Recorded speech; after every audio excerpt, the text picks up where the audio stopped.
Okay. So I went to court today, and, excuse me, puppy. You are a pain in the butt. So I went to court today off of a charge that James Coppola gave me. James Coppola, let me give you a little bit of history on this, is the one that was at my home February 4th, 2019 and tested a non-narcotic substance. And him and the caseworker, Mary Fortune Blair, changed that non-narcotic substance into presumed positive crack. So he testifies in court May 8th, 2019, under oath, and says that I'm a liar. That's all he says. Several times. No factual based evidence or anything like that. So, I'm going to put this over here.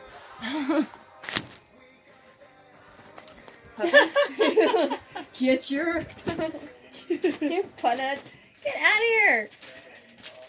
Oh, I love you too. I love you too. Oh my Barbie. gosh. It's a love bug. Oh. Okay, so... I'm going to do a second for you a little bit. What date is this? Ziva, go finish your room, please, babe. The 19th of January, 2020.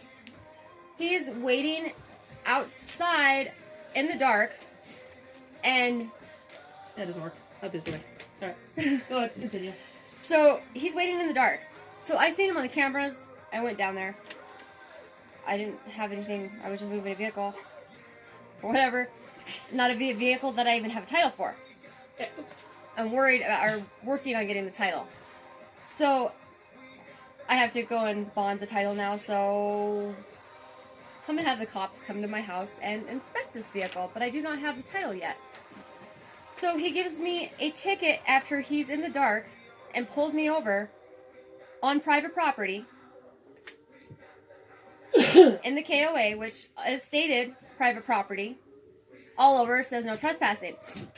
But he gives me a ticket for driving vehicle with plates from another vehicle. I don't even have a title for it. So, of course, I don't know what it's doing or what it's registered to or anything like that. I was just moving it. I wasn't trying to drive on, because I didn't have even a title for it. So, of course, I'm not going to drive a vehicle. So, I go to court for it today in the ompiness hearing. Room now, bitch.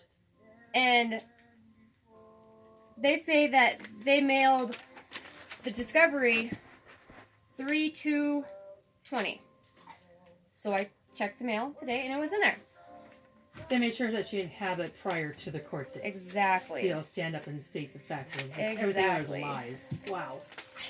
So I'm reading this. Go. And it says that the location was on a highway road alley. That is not true or correct because 5820 North Montana Avenue is the KOA. There are private property signs all posted on every entrance of every direction of that park. I mean, my daughter drove, the cops let her drive with my younger daughter in the car, and she was 15 years old.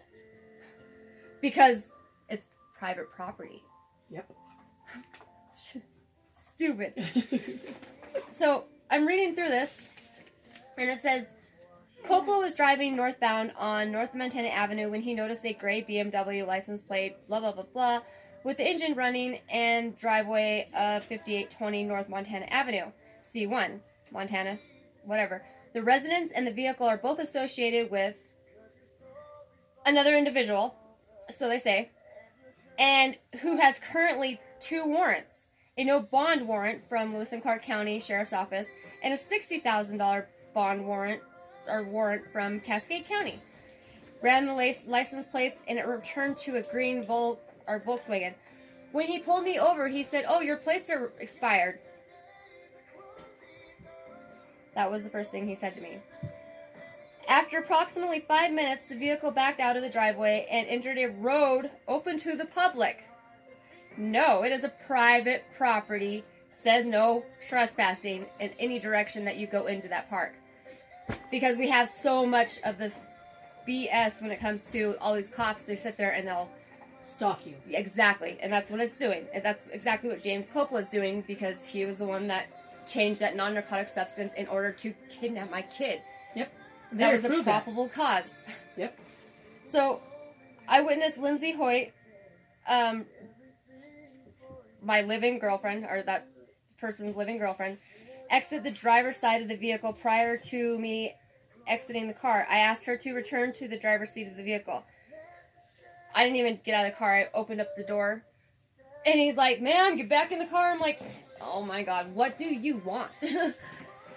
Oh, silly. And then,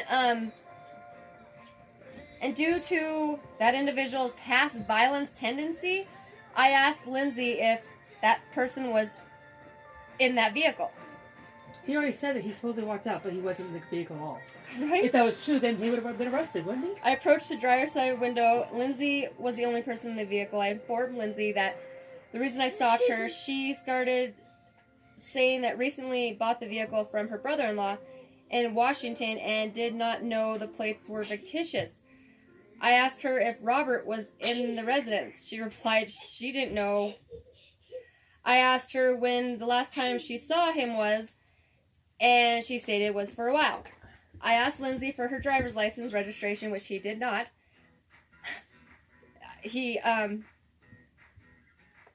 I did hand him my marijuana card because that's the only photo ID I had on me. I was like, because it is a state issued photo ID. Yeah. So I gave him that. I was not driving on public roads. I mean, there's no reason for me to have my driver's license in my pocket or anything like that because I was not driving on public roads. So, and then he says that he asked for my license, registration, proof of insurance, and that I drove down there because I was going to get food. What? Down where? I went down to the office at the KOA to park my car there so Travis could go and figure out the VIN number and get back to the guy in Washington, and so he could get the title sent to him. Well, it's a big shit show.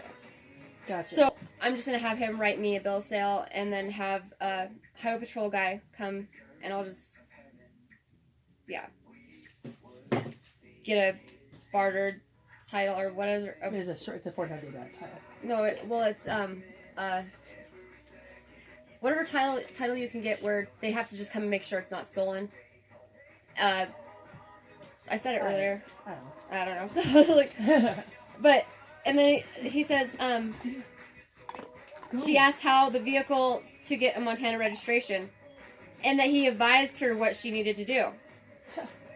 Whatever. And I would just be citing her for the fictitious plates. She was not cited for the insurance or not having the vehicle properly registered.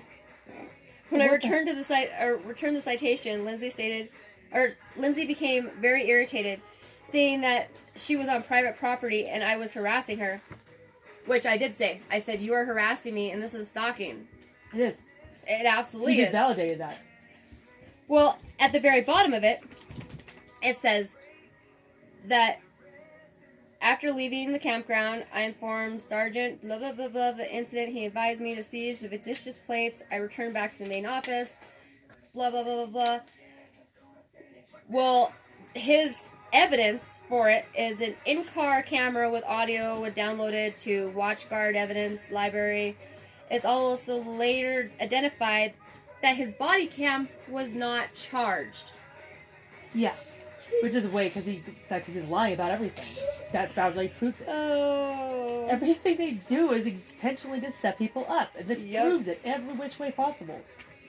But because they want to associate me with another individual. On this right here. That's crossing two different people. That has nothing to do with... I mean, if you look up stalking, it can go off of you're getting stalked because of another person. That's what you're doing. That's what they're doing to you. They're Exactly. setting you up because of somebody else.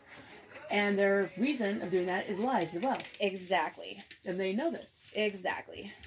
It's all you just stop putting your dog food in my drink. Ow! Go away. Listen, turd ball. But so now they want me to Ow. give them all the proof and the information at the county attorney's. Why? So they can sit there and doctor it up and shit? No, I'd rather just take it to trial and... Yep. With the lady who owns that property said, no, you were on private property. The owner. Have her go with you. Exactly. Hey, will you stop it, you turd? I swear, this dog is a... sit there and they... I don't know what they're doing or why... Like, that is the reason my kid was taken away was because of James Coppola. Stop. Because he tested that non-narcotic substance in my home February 4th, 2019. He then, with the help of Mary Fortune Blair, changed that non-narcotic substance into presumed positive crack. And that was the probable cause of the reason they took Madison. Without proper documentation, warrants, or anything such sort to my mom. Because my mom had power of attorney, which I signed power of attorney February 5th, 2019. So, who are we having here today? I haven't heard back from him. I don't know where he is. Have my phone real quick. Let me see.